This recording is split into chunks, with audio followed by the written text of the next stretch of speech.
Kupi najbolju ponudu telefona i uživaj u svakom trenutku. MTEL, imate prijatelje.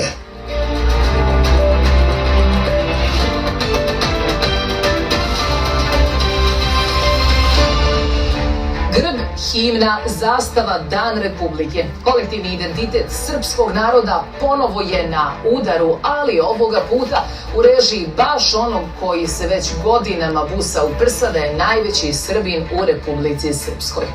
Dobro večer, pratite Dnevnik 2, ja sam Nevena Đokić, ovo su vijesti dana. Srbija daje 10 miliona evra za put Bijeljina-Sremska Rača, poručio Vučić. To je za nas važna komunikacija sa Semberijom i celom Republikom Srpskom. Dan uoči Svesrpskog sabora, sastanak delegacije Srbije i Republike Srpske, manifestacija srpskog jedinstva. Dodikova najava da se Dan Republike Srpske obilježava 15. februara izazvala žestoke reakcije i osude u Srpskoj. To je jedna od važnih stvari.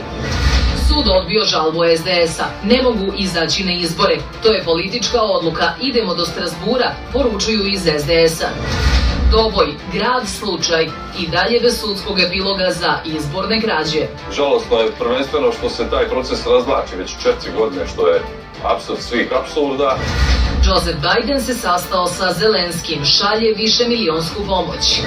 Vrijeme sutra veoma toplo, maksimalna temperatura do 35 stepeni.